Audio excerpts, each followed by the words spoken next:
अस्सलामु अलैकुम वरहमतुल्लाहि वबरकातुह। आऊज़ु बिल्लाहि मिनश शैतानिर रजीम। बिस्मिल्लाहिर रहमानिर रहीम। આપણા છઠ્ઠા ઇમામ હઝરત સ્વાદિક આલે મોહમ્મદ હઝરત જાફર ઇબ્ને મોહમ્મદ અસ્વાદિક અલૈહિસ્સલામ ઇરશાદ ફરમાવે છે કે જ્યારે એક માણસ પોતાના મુસલમાન ભાઈનો, એક મોમીન ભાઈનો રોઝા ઇફતાર કરાવે છે અને ઇફતાર કરાવીને જે એને ખુશી ઉપજાવે છે, એને આનંદ આપે છે, તો તે વખતે એ ઇફતાર કરાવનારને એટલો સવાબ મળે છે કે જે રોઝા રાખવાથી એને સવાબ મળ્યો એનાથી વધુ સવાબ એને ઇફતાર કરાવવાથી મળે છે। તો મારા મોમીન ભાઈઓ અને બહેનો, આ હદીસ ઉપરથી તમને સમજાઈ ગયો હશે। અને બીજી હદીસ હું તમને સંભળાવતો નથી કે એક મોમીન ભાઈને ખુશી આપવાથી, એનું ફક્ત ઇફતાર કરાવવાથી જે 2-4 મિનિટ 10 મિનિટનું કામ હોય છે, તો એનો સવાબ એટલો જ છે કે આખો દિવસ 12, 14, 15 કે 16 કલાક રોઝો રાખ્યો, ભૂખ સહન કર્યો, પોતાને ગુનાહોથી બચાવ્યો, એના કરતાં એને આ ઇફતારમાં વધારે સવાબ મળે છે।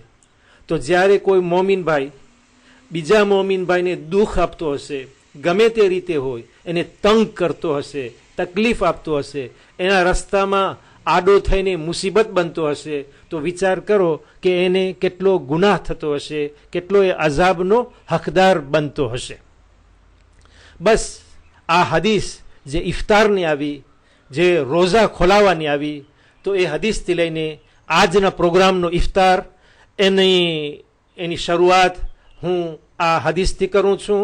અને તમને એક બીજી હદીસ સંભળાવી દઉં કે આપણો જે સવાલ જવાબનો પ્રોગ્રામ છે, કે સવાલ કરવું તે સિયાસની, સવારની એટલે ઇલ્મ મેળવવાની ચાવી છે। દરેક વસ્તુને ચાવી હોય છે, એને ખોલવું જોઈએ। તો સવાલ તે ઇલ્મને ખોલે છે, એટલે કે ઇલ્મનો રસ્તો સામે ઉઘડે છે। હવે આપણને તેમાંથી લેવાનું હોય છે। આજ આપણે 8મા પ્રોગ્રામની અંદર દાખલ થઈ રહ્યા છીએ। 7 દિવસ અલ્હમ્દુલિલ્લાહ પસાર થઈ ગયા અને બીજા અઠવાડિયામાં આપણે દાખલ થઈ રહ્યા છીએ। મને ખાતરી છે કે તમે બધા એકઠા થઈને બેઠા હશો, રાહ જોઈને બેઠા હશો કે ક્યારે સવાલ સામે આફિશે થાય।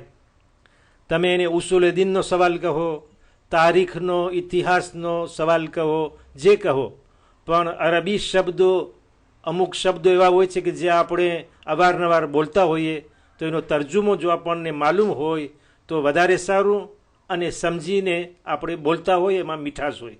એવું નથી કે આપણને આવડતું નથી, આવડતું હોય, પણ વારંવાર તેને યાદ કરાવવું જોઈએ। અને ખાસ કરીને બચ્ચાઓને એ શબ્દો જલ્દી યાદ રહી જાય। મારી યાદ શક્તિમાં અને એક બચ્ચાની યાદ શક્તિમાં ઘણો ફરક છે। હું ભલે ને બદામ ખાતો રહું, પણ મારી યાદ શક્તિ, મારો મેમોર એવો નહીં બને કે જેવો એક જવાનનો છે, એક બચ્ચાનો છે। એને એક સૂરો તરત યાદ રહી જશે અને મને વખત લાગશે એ સૂરોને મેમોરીઝે કરવામાં, યાદ કરવામાં। કલેમાની અંદર આપણે પઢીએ છીએ કે અલીયુન વલીયુલ્લાહ વ વસીયુ રસૂલિલ્લાહ વ ખલીફતહુ બિલા ફસલ। તો સવાલ એ છે કે બિલા ફસલ જે આપણે બોલીએ છીએ એની માયના શું થાય? 3 અર્થ તમારી સામે મૂકવામાં આવ્યા છે, એમાંથી તમે ચૂંટી લ્યો કે તે એનો અર્થ થાય છે। એક છે સાંઝ ઇન્ટરવાલ, એટલે બિલા ફસલ એટલે પૈગંબર અને એમની ખિલાફત વચ્ચે કોઈ પણ ફાસલો નથી, કોઈ પણ વચમાં ઇન્ટરવાલ નથી, આ એનો અર્થ થાય છે। અથવા તો તમે એમ કહો કે બિલા ફસલ કે ઇમામે અલી અલૈહિસ્સલામ જેવો કોઈ ખલીફા, કોઈ ઇમામ, કોઈ જવાન નથી। યા તો તમે એમ કહો કે ઇમામે અલી અલૈહિસ્સલામ પૈગંબરના સૌથી પહેલા ખલીફા, પહેલા વસી, પહેલા જાનશીન છે, આપણા પહેલા ઇમામ છે। તો sans intervalle, sans égal ou le premier, આ ત્રણ શબ્દોમાંથી કયો શબ્દ આ બિલા ફસલની માયના બને છે?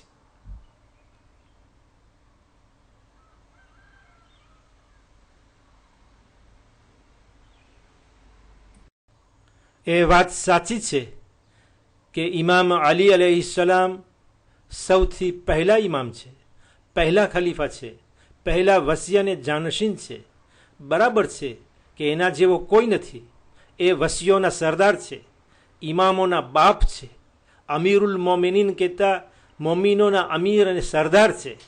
એની બરાબરીમાં કોઈ ઊભો ન રહી શકે. પૈગંબર પોતે કહે છે કે અલી, તમે મારા માટે એવી રીતે છો જેવી રીતે કે જનાબે હારૂન જે કે નબી હતા એ હઝરત મૂસા નબી માટે હતા. ફક્ત ફર્ક એટલો જ છે એમાં કે મારા પછી નબુવત નથી, એટલે હું નબી છું અને તમે નબી નથી. બાકી તમારી ફઝીલત એટલી પૈગંબર બયાન કરે છે કે પોતાના બરાબરમાં ઊભા રાખે છે. પણ આ બિલા ફસલનો અર્થ છે sans intervalle, એટલે કે પૈગંબર અને અલી વચ્ચે, એટલે રિસાલત અને ખિલાફત વચ્ચે કોઈ પણ ઇન્ટરવાલ, કોઈ પણ અંતર, કોઈ પણ ડિસ્ટન્સ, નાનામાં નાનો જેટલો તમે બતાવો, કોઈ એવો ટાઈમ નથી કે જેમાં આ દુનિયા, આ કાયનાત અલ્લાહની હુજ્જતથી ખાલી રહી હોય. એટલે પૈગંબરની આંખ બંધ થઈ ગઈ અને તરત જ ઇમામ અલી અલૈહિસ્સલામ એના વસી જાનશીન એની ખિલાફતની ગાદી ઉપર છે. આનો અર્થ એ છે કે ઘણા મુસલમાનો ઇમામ અલી અલૈહિસ્સલામને ચોથા ખલીફા માને છે. એટલે ઇન્ટરવાલ આવી ગયું, પહેલા, બીજા, ત્રીજા અને ચોથી જગ્યા ઉપર તેઓ આવે છે.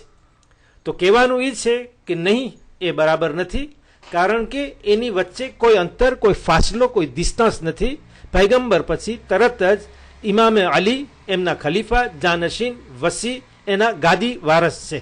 એટલે કે એમાં કોઈ ફાસલો, કોઈ ડિસ્ટન્સ, અંતર, કોઈ ટાઈમ એવો નથી કે જેમાં ખાલી રહી શકે. એટલે કે બિલા ફસલ, sans intervalle. આ પણ તારીખનો સવાલ છે. જેવી રીતે ઇમામે ઝમાના અલૈહિસ્સલામનો એક લકબ છે અલ મહેદી, એવી જ રીતે 10મા ઇમામનો એટલે તેમના દાદાનો લકબ છે અલ હાદી. અલ હાદીથી ઓળખાય છે. અગર તમે ઈરાન જાઓ તો વાં વધારે ભાગે ઇમામ અલ હાદીથી લોકો 10મા ઇમામને પુકારે છે. જેવી રીતે કે આપણે ઇમામ અલીયુન નકી અલૈહિસ્સલામથી તેમને યાદ કરીએ છીએ. તો અલ હાદીનો શું અર્થ થાય? લા ગિદાંસ એટલે હિદાયત થાય, હિદાયત આપનાર એટલે celui qui guide થાય, યા તો જેમને હિદાયત મળી ગઈ છે, એમને રસ્તો મળી ચૂક્યો છે, celui qui est guidé. આ ત્રણ જવાબોમાંથી કયો જવાબ અલ હાદીને લાગુ પડે છે તે બતાવશો.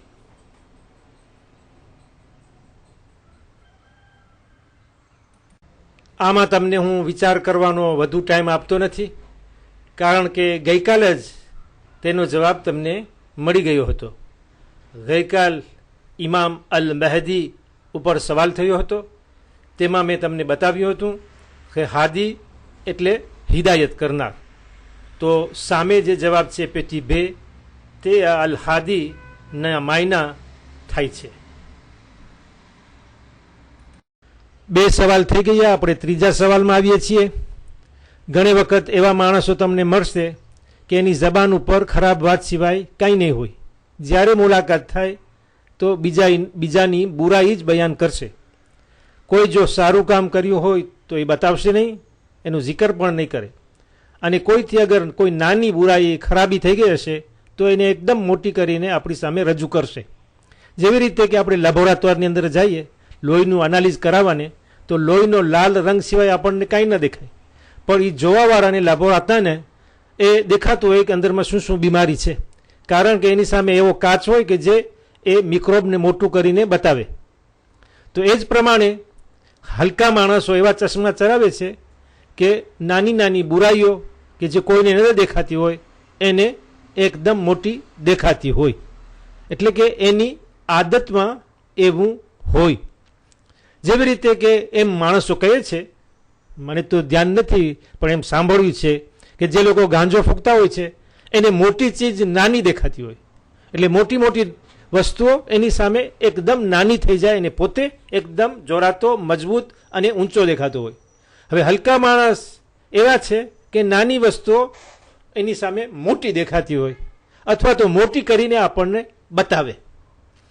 હવે ઇમામે અલી અલૈહિસ્સલામ નહજુલ બલાગામાં આ જ બારામાં ફરમાવે છે કે હલકા માણસો બીજાઓની ખરાબીઓમાં, બુરાઈઓમાં, બીજાઓની ખોટની અંદર એવી રીતે લાગેલા હોય છે કે પોતાની ખોટને ભૂલી જાય તો એક તરફ, પણ એવા મચ્છર સમાન છે કે જે બીજાઓને બટકા ભરે.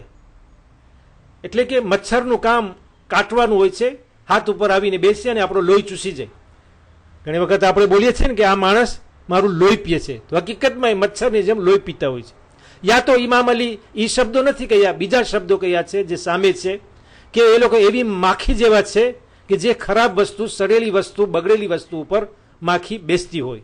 યા તો ઇમામ અલી એમ કહ્યું કે એવી માખીઓ સમાન છે એવા હલકા માણસો કે જે બીજાઓને ખરાબ બીમારી ચોંટાડે, એટલે એક બીમારી એક માણસમાંથી લઈને બીજાને નાખે. આ ત્રણ કલામોમાંથી કયા કલામ ઇમામ અલીએ ખરાબ માણસો માટે સરખામણી કરી અને બતાવ્યા છે એ તમે અમને બતાવશો.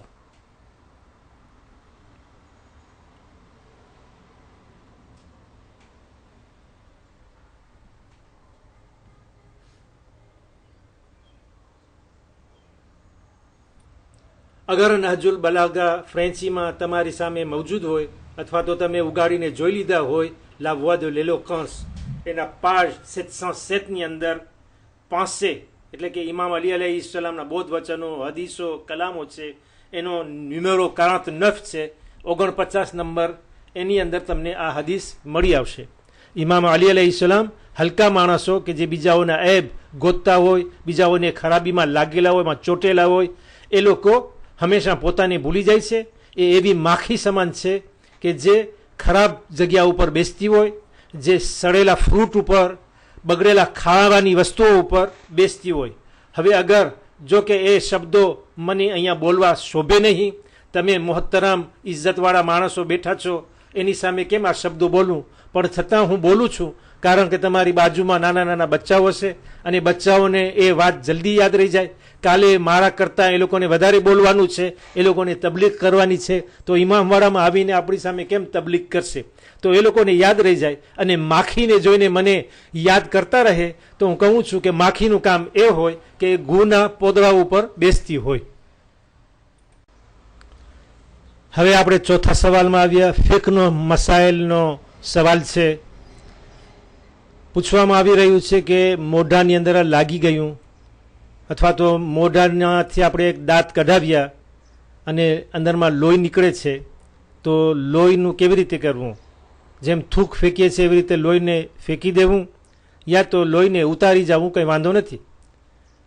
શું લોહી ખાવું એ મકરૂહ છે, એટલે કરાહત ભરેલું છે, જે દેતેસ્તાબલ, અબોમિનાબલ છે, ઈચ્છવા જોગ નથી, એટલે કે ન કરવું વધારે સારું, અને જો થઈ જાય તો કાંઈ વાંધો નથી. અથવા તો હરામ છે, નહીં, લોહી તો બિલકુલ ખવાય નહીં, પીવાય નહીં, એ તો એક હરામ વસ્તુ છે, એને બહાર થૂકી નાખવું જોઈએ. અથવા તો ત્રીજો જવાબ છે કે એ તો ન મકરૂહ છે ન હરામ છે, કાંઈ નથી, જેમ કરવું હોય એમ તેમ કરી શકો છો, કારણ કે લોહી તો આપણા રગની અંદરમાં, શરીરમાં ફરે છે. અગર મોઢામાંથી આપણે પી જાય તો શું થાય? જેમ રગમાં છે એમ પાછો રગમાં આવેલું જશે. તો ન મકરૂહ છે ન હરામ છે, એને તમે પી શકો છો. એ ત્રણ જવાબમાંથી કયો જવાબ સાચો છે એ બતાવશો.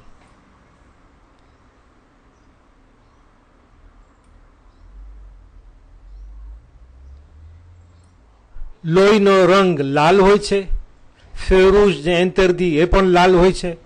એટલે બે વસ્તુનો ખ્યાલ કરી અને જવાબને પણ હું લાલમાં રાખ્યો છું. જવાબ તમારી સામે છે, એટલે લોહીનું પી જવું, લોહીનું ખાવું હરામ છે. ભલે રગની અંદરમાં લોહી ફરે છે, એ આપણા શરીરમાં છે તો કાંઈ વાંધો નથી, પણ જ્યારે બહાર નીકળે એને આપણે પી નથી શકતા, ખાઈ નથી શકતા. જો કે આપણી આદત હોય કે ટોયલેટને કેટલી સાફ રાખીએ, એમાં દેજો દોરીજા નાખીએ, ખુશ્બુ આવે, બધું કરીએ, પણ એ ટોયલેટ તો હકીકતમાં આપણા પેટમાં છે. એ ટોયલેટને લઈને તો આપણે ચારો તરફ ફરીએ છીએ, પણ જ્યાં સુધી પેટમાં છે ત્યાં સુધી વાંધો નથી. એ ટોયલેટ બહાર નીકળ્યું એટલે સૂંઘવાને લાયક રહેતું નથી. એ જ પ્રમાણે લોહી શરીરમાં છે ત્યાં સુધી વાંધો નથી. બહાર આવ્યું અને ખાવું પીવું એ હરામ છે, એને થૂકી દેવું જોઈએ અગર જો મોઢામાં કંઈ લાગવાથી એ લોહી નીકળ્યું હોય. શરાબીના બારામાં પૈગંબર સલ્લલ્લાહુ અલૈહિ વસલ્લમ ફરમાવે છે. એટલે હવે આપણો 5મો સવાલ છે. આ હદીસ ઉપર છે, ફિક પણ આવી જાય છે. હઝરત રસૂલ ખુદા સલ્લલ્લાહુ અલૈહિ વસલ્લમના આ કલામ છે કે એક શરાબી, એક દારૂ પીનાર, એક દારૂ પીવાવાળો, એક આલ્કોહોલિક એ કયામતના દિવસે અલ્લાહની સામે એવી રીતે આવશે કે જેવી રીતે એક મૂર્તિ પૂજક છે, એક મુશરિક છે, એક કાફિર છે. અથવા તો એમ કહ્યું છે કે શરાબી દારૂ પીનાર કયામતના મેદાનમાં અલ્લાહની સામે એવી રીતે હાજર થશે કે જેવી રીતે એક સુવર, એક ડુકર છે, એટલે કે ઇન્સાનની સુરતમાં નહીં હોય. અથવા તો પૈગંબર એમ કહ્યું છે કે એક શરાબી દારૂ પીનાર કયામતના મેદાનમાં ખુદાબંદે કરીમની સામે એવી રીતે હાજર થશે કે જેવી રીતે એક યઝીદ છે, એટલે કે યઝીદી બનીને આવશે. આ 3 જવાબમાંથી કયો જવાબ સાચો છે જે હદીસમાં આવ્યો છે? એ મુશરિક, સુવર અથવા યઝીદી? એ તમે જરા યાદ કરીને બતાવશો.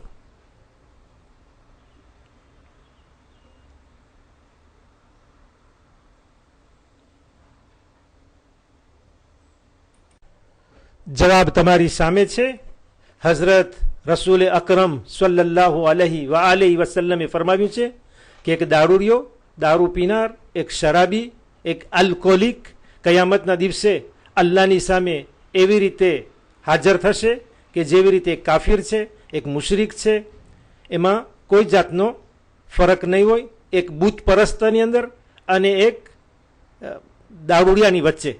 દુનિયામાં ભલે એની ઇજ્જત થતી હોય, એને લોકો સલામ કરતા હોય, એના પૈસા મીઠા લાગતા હોય, એ મરી જાય તો મુસલમાનોની કબ્રસ્તાનની અંદર દફન કરવામાં આવે, પણ અલ્લાહ કહે છે કે એમાં કોઈ ઇસ્લામ જેવું દેખાતું નથી. એમાં તો એક મુશરિક અને એના વચ્ચે, એક દારૂડિયા વચ્ચે કોઈ ફરક નથી. આ હદીસના કલામ છે, મારા કલામ નથી. હવે 6થા સવાલમાં આપણે આવ્યા. એ પણ દારૂને લગતો સવાલ છે, એ પણ ફિકનો મસાઇલનો સવાલ છે.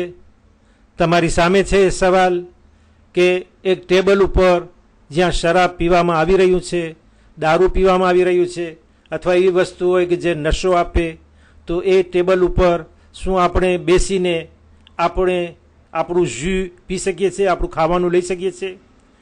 હવે એ ટેબલ ઉપર હું બેઠો છું અને મારી બાજુમાં અથવા મારી સામે મારો દોસ્ત છે, મારો દીકરો છે, અથવા મારો ભાઈ છે, ગમે તે હોય, એ દારૂ પી રહ્યો છે, શરાબ લઈ રહ્યો છે, અને હું મારું જ્યુ પીઉં છું, હું મારું ખાવાનું ખાઉં છું, તો શું એવી હાલતમાં મકરૂહ છે એવી જગ્યા ઉપર બેસવું? એટલે કરાહત ભરેલું છે, દેતેસ્તાબલ, આબોમિનાબલ છે, ઈચ્છવા જોગ નથી. એવું ન કરવું જોઈએ, કારણ કે શોભે નહીં કે એક માણસ દારૂ પીતો હોય ને એ જ ટેબલમાં આપણે સાથે બેસીને જમતા હોય, અથવા આપણું પાણી યા જ્યુ પી રહ્યા હોય.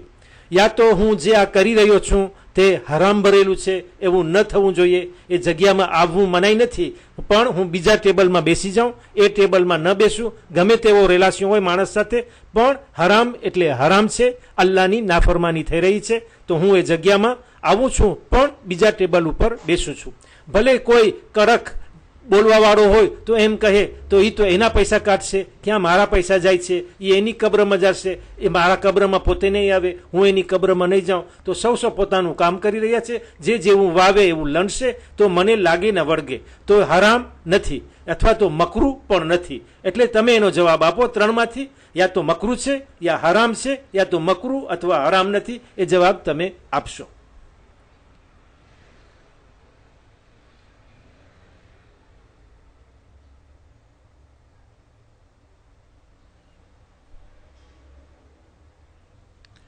જવાબ તમારી સામે આફિશે થઈ ગયો છે. એમ તો એ બતાવવાનું પણ જરૂર નથી, કારણ કે તમે પોતે એનો જવાબ આપી ચૂક્યા હશો, તમને એ જરૂર માલુમ હશે. અને આ તો ફક્ત સવાલનો જવાબ આપવાનો છે, એટલે હું સામે રાખું છું એવો જ રંગ રાખ્યો છે જેવી રીતે દારૂનો રંગ હોય છે, ફેરુઝનો રંગ હોય છે, એ જ લાલ રંગમાં બતાવીને હું તમને આ જવાબ સામે લઈ આવ્યો છું કે શરીયત એ બારામાં બહુ જ સખ્ત છે. એ જગ્યામાં તમે આવી શકો છો, એ જગ્યામાં ખાઈ શકો છો, પણ બીજા ટેબલ ઉપર, એક જ ટેબલમાં જ્યાં દારૂ પીવાતો હોય એ ટેબલમાં હું બેસી શકતો નથી. એ ટેબલમાં હું આવી શકતો નથી કે જ્યાં શરાબ પીવામાં આવતું હોય. એ બારામાં આગા આયતુલ્લા અસિસ્તાની બહુ જ સખ્ત છે. એના તવઝીઉલ મસાઇલની બાજુમાં એક બીજી કિતાબ છે મસાઇલની ફ્રેન્ચીમાં, code de pratique pour les musulmans en Occident. એમાં ચોખ્ખી રીતે પોતે બતાવે છે ન્યુમેરો 166 ની અંદર કે એવા ટેબલ ઉપર આપણે બેસી શકતા નથી, બિલકુલ હરામ છે. ઇમામ અલી અલૈહિ સલામ નહજુલ બલાગાની અંદર ફરમાવે છે કે કુરઆન રબીઉલ કુલુબ છે, યાને કે લે પ્રિન્temps des cœurs. જેવી રીતે ઝાડના બધા પાંદડા ખરી ગયા હોય અને નવા પાંદડા આવે, લીલોતરી આવે તો એ જોવાની મજા આવે છે, આંખને મજા આવે છે, દિલને ખુશી પહોંચે છે. એ પ્રિન્temps કહેવામાં આવે છે. જેવી રીતે કે ઇન્સાનની જવાની છે તે ઇન્સાનનું પ્રિન્temps છે, એવો મોકો પાછો જિંદગીમાં આવતો નથી. અને પછી ઇમામ કહે છે કે કુરઆન એ શિફા સુદૂર, રબી અલ કુલુબ વ શિફા સુદૂર, એટલે કે પોતાની છાતીઓનો, પોતાનો દિલની બીમારીઓ માટે એક શિફા છે. કુરઆન શિફા છે અને પ્રિન્temps છે. તો અત્યારે આપણે બધું છોડી અને કુરઆનના સવાલ ઉપર આવીએ. આ 7મો સવાલ થઈ રહ્યો છે. કુરઆનનો મહિનો છે મુબારક માહ રમઝાન, જેમાં કુરઆન પઢવા, એની તિલાવત કરવાની ઘણી ફજીલત છે, સવાબ પણ વધારે છે. તો એ ઉપર આપણે એક સવાલ કરીએ, અને એ પણ કુરઆનની એક આયત ઉપર સવાલ થઈ રહ્યો છે. આયત તમારી સામે છે કે જે લોકો અન્યાય કરી અને યતીમોનો માલ ખાઈ જાય છે, યતીમોનો માલ ગસ્બ કરે છે, એ લોકો માટે ખુદા શું કહે છે. 3 જવાબો તમારી સામે છે. એમાંથી એક જવાબ અમને તમે બતાવશો કે કયો સાચો છે, કારણ કે અમને ખબર નથી કે આ 3માંથી કયો સહી જવાબ છે. એકમાં છે કે એવા માણસો પોતાના કબ્રની અંદર આગને સળગાવે છે, અથવા તો એવા માણસો પોતાના પેટની અંદર આગને ભરે છે, અથવા તો એવા માણસો પોતે જહન્નમની આગમાં સળગશે, જહન્નમની આગના હકદાર છે. એ 3માંથી કયો જવાબ સાચો છે એ તમે અમને બતાવશો.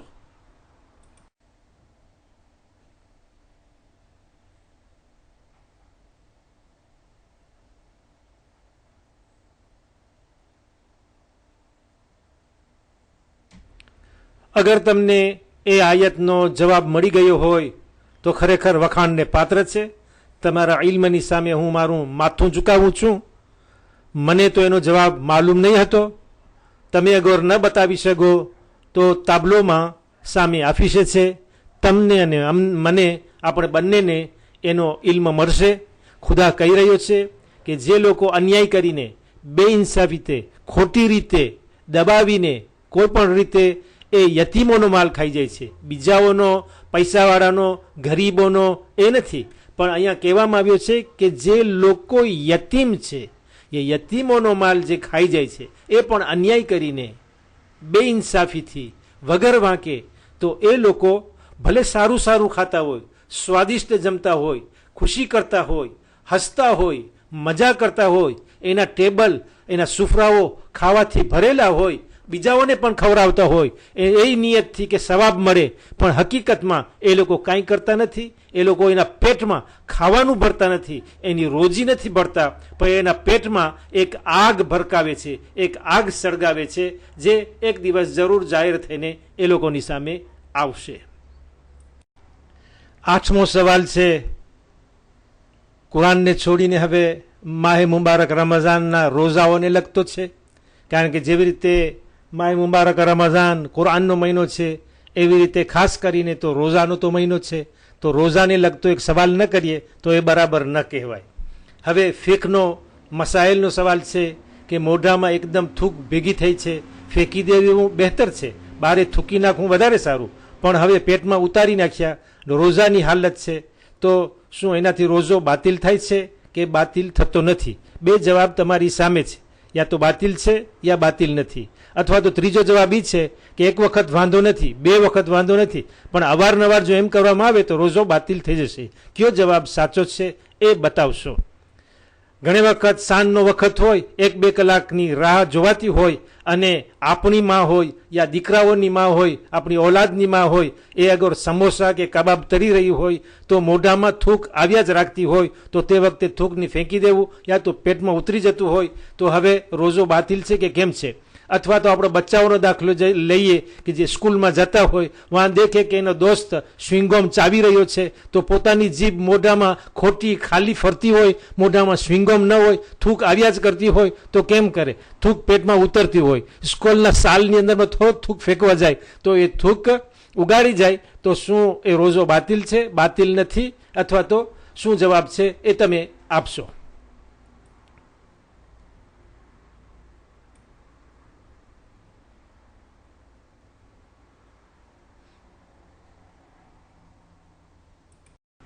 હકીકતમાં એ મસાઇલ તો તમને બતાવવાનું નથી, કારણ કે જેવી રીતે કુરાનનો મહિનો છે, જેવી રીતે રોઝાનો મહિનો છે, એવી જ રીતે માહ મુબારક રમઝાન મસાઇલનો મહિનો છે. ઇફતાર બાદ મસ્જિદની અંદરમાં મિંબર ઉપરથી મજલિસમાં મહેફિલમાં મસાઇલો બયાન થતા હોય છે. 11 મહિના કદાચ આપણે ભૂલી જઈએ, યાદ ન હોય, તો આ મહિનામાં તો જરૂર યાદ આવી જાય છે, સાંભળવામાં આવે છે. અને અગર તવઝીઉલ મસાઇલ તમારી સામે હોય તો ઉગાડીને તમે એમાં જોશો. મસાઇલ નંબર 1588 1588 નંબરમાં છે કે આવું કરવાથી રોઝો બાતિલ થતો નથી, જે જવાબ તમારી સામે આફિશે છે. હવે આપણે 9મા સવાલમાં આવ્યા. બધું છોડીને આપણે તારીખને ઉઠાવીએ, એ પણ સફર કરીને આપણે મક્કા જઈએ અને મક્કા શરીફમાં પૈગંબરને લગતો એક સવાલ કરીએ. હઝરત મોહમ્મદ સલ્લલ્લાહુ અલૈહિ વસલ્લમ પોતે ફરમાવે છે કે હું તે વખતે નબી હતો કે જ્યારે આદમ માટી અને પાણીની વચ્ચે હતા. એટલે આદમ હજી ઇન્સાનની સુરતમાં આવ્યા ન હતા અને એની અંદર રૂહ પણ આવી ન હતી. તે વખતે મોહમ્મદ નબી હતા, એટલે એમના નૂરથી તો આ કાયનાત પેદા થયું છે.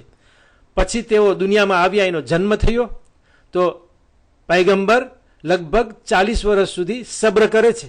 કોઈને કહેતા નથી કે પોતે એક પૈગામ લઈને આવ્યા છે, અલ્લાહ તરફથી નબી અને રસૂલ બનીને અલ્લાહ તરફથી દુનિયામાં નાઝિલ થયા છે. પણ એવું જીવન વીતે છે કે લોકો એમની સામે મજબૂર થઈ જાય છે, જોઈએ છે કે આમાં તો ભરપૂર અખલાક અને અખલાક છે, કોઈ ખોટ નથી, કોઈ ગુનો નથી, બલકે એના એવા નામ આપ્યા કે અલ અમીન અને અસ સ્વાદિક. જ્યારે એ લોકોને મોહમ્મદ પૈગંબર સલ્લલ્લાહુ અલૈહિ વસલ્લમ ઉપર ભરોસો બેસી ગયો, ત્યારે લગભગ 40 વર્ષની આપની ઉંમર હતી, અને તે વખતે આપે દુનિયાને જાહેર કર્યું કે હું એમ જ નથી આવ્યો, પણ અલ્લાહ તરફથી એક પૈગામ લઈને આવ્યો છું, નબી અને રસૂલ બનીને આવ્યો છું, હું એક કિતાબ કુરાન નામની લઈને આવ્યો છું. પણ એ પૈગંબર તે વખતે એક ધોકો લઈને આખા ગામમાં જતા નથી કે લોકોને બળજબરીએ મુસલમાન બનાવે. તે વખતે પૈગંબર સિવાય, જનાબે ખદીજા સિવાય, ઇમામ અલી સિવાય, જનાબે અબુ તાલિબ સિવાય, જનાબે ફાતિમા બિનતે અસદ સિવાય ને બીજા અમુક સિવાય કોઈ હક રસ્તા ઉપર, સીધા રસ્તા ઉપર, ઇસ્લામ ઉપર નહીં હતા. બલકે આખું શહેર, મક્કા શહેર મુશરિક હતું, કાફિર હતું, બુતપરસ્ત હતું.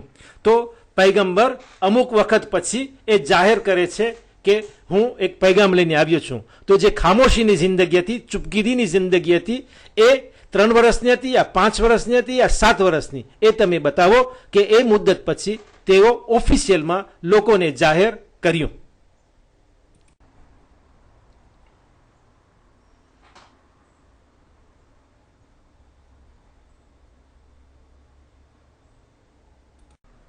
हजरत नबी करीम हजरत रसूल खुदा मोहम्मद मुस्तफ़ा सल्लल्लाहु अलैहि वसल्लम 3 વર્ષ સુધી એ ખામોશીની, ચૂપકીદીની તબલીગ કરે છે, dans le silence. અને ફક્ત જૂજ લોકો, આંગળીના ટેરવા ઉપર ગણી શકાય બુદ્ધિદ્વા એટલા જ માણસો ઇસ્લામ લાવ્યા હતા. 3 વર્ષ પછી અલ્લાહ તરફથી હુકમ નાઝિલ થાય છે. સૂરે અશ-શુઅરા કુરાન શરીફનો 26મો સૂરો છે, એની 214 નંબરની આયત છે. બિસ્મિલ્લાહિર રહમાનિર રહીમ વઅન્ઝિર અશીરતકલ અકરબીન. અલ્લાહ ફરમાવે છે કે હવે તું તારા બહુ જ નજીકના સગાઓ હોય તેને તું અંઝીર, એને ડરાવ, એને બીવરાવ કે જે લોકો અકરબીન છે, જે બાજુના સગાઓ છે. તો પૈગંબર ચોથા વર્ષે લોકોને ભેગા કરે છે અને ઝુલ અશીરાનો જે મશહૂર વાક્યો છે તે વખતે બન્યો હતો અને તે વખતે ઓફિશિયલમાં અને સોલાનેલમાં પૈગંબર પોતાને જે મિસ્યો મળ્યો હતો એને દુનિયાને સામે જાહેર કરે છે. અને હવે તેઓ બહુ જ મોટી તકલીફો, મુસીબતો, પાણાનાગા અને બધા જુલ્મને સહન કરવા સામે મેદાનમાં આવે છે. હવે આપણે 10મા આખરી અને છેવટના સવાલની અંદર આવ્યા અને એ પછી આપણો પ્રોગ્રામ પૂરો થઈ જશે.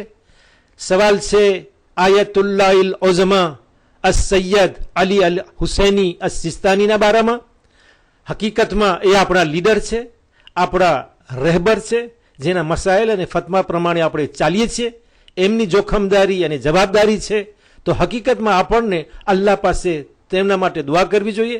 ખાસ કરીને આ દુઆનો મહિનો છે અને દુઆનો ટાઈમ છે. મુહમ્મદો આલે મુહમ્મદ સલ્લલ્લાહુ અલૈહિ વસલ્લમના વસીલાથી અલ્લાહ તેમની ઉંમર અને ઇલ્મમાં વધારો કરે, પૂરેપૂરી તેની હિફાજતમાં રાખે અને અલ્લાહ તેમનો સાયો આપણા ઉપર બાકી રાખે. તો આયતુલ્લાહ સૈયદ અલી અલ હુસૈની કઈ જગ્યામાં રહે છે? જે લોકોને ઝિયારત નસીબ થઈ છે, ઝિયારતનો શરફ હાસિલ થયો છે, એ લોકોને તો જરૂર માલુમ છે. અને કદાચ અમુક લોકો એમ પણ કહી નાખે, હું બદગુમાન કરતો નથી, પણ કદાચ એવો વિચાર આવે કે હવે મુલ્લા સાહેબ પાસે એ ખજાનો ખલાસ થયો છે, હવે આ ખોટા સવાલ કરે છે, આ કોઈ સવાલ પૂછવા જેવો છે પણ નહીં. આ તમારા પોઈન્ટમાં કાંઈ ઓછા હોય તો આ થકી તમારા પોઈન્ટ વધી જશે, તમારા નંબરમાં વધારો થશે. તો એ બતાવશો કે સૈયદ અલી અલ હુસૈની સિસ્તાની ક્યાં રહે છે? કરબલામાં રહે છે, બગદાદમાં રહે છે, નજફમાં રહે છે. એ ત્રણેય ગામ ઈરાકમાં છે અને તેઓ ઈરાક રહે છે એ તો બધાને માલુમ છે, પણ ક્યાં ગામમાં રહે છે તો એ તમે સાબિત કરશો. કુફાની અંદર એક મસ્જિદ છે જેને મસ્જિદ એ કુફા કહેવામાં આવે છે, જેની અંદર ઇમામ અલી અલૈહિસ્સલામને શહીદ કરવામાં આવ્યા હતા. મસ્જિદ એ કુફા બહુ જ જૂની મસ્જિદ છે, જેની અંદર નમાઝ પઢવામાં ઘણો સવાબ છે. બલકે અમુક જગ્યાઓ એવી છે કે જ્યાં પૂરેપૂરી નમાઝ પઢી શકાય છે. ભલે પછી આપણે સફરમાં હોય અને નમાઝે કસર પડવી જોઈએ, પણ એની બદલીમાં પૂરેપૂરી નમાઝ જેવી રીતે આપણા ગામની અંદર, આપણા શહેરમાં, આપણા વતનમાં પડતા હોય એવી રીતે એ જગ્યામાં પડી શકે છે. અને તેમાંથી એક જગ્યા મસ્જિદે કુફા છે કે જ્યાં નમાઝે કસર પડી શકાય છે, પૂરેપૂરી નમાઝ પણ પડી શકાય છે, જેમાં વધારે સવાબ છે.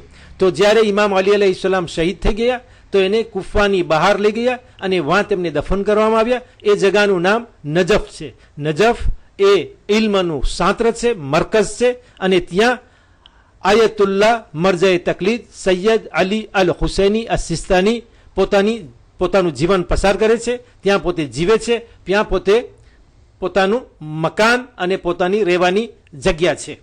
હવે આપણો પ્રોગ્રામ અહીં પૂરો થયો અને તમારાથી રજા લઉં એ પહેલાં તમારી પાસે હું માફી ચાહું છું કે અગર મારા બોલવામાં કાંઈ ભૂલ થઈ ગઈ હોય અને તે તરફ મારું ધ્યાન તમે ખેંચશો. અલ્લાહ પાસે આપણે દુઆ કરીએ કે કાલનો દિવસ પણ અલ્લાહ આપણને નસીબ કરે એની ઇબાદત કરવા માટે, રોઝા રાખવા માટે અને ખાસ કરીને આ ઇલ્મની ચર્ચા કરવા માટે.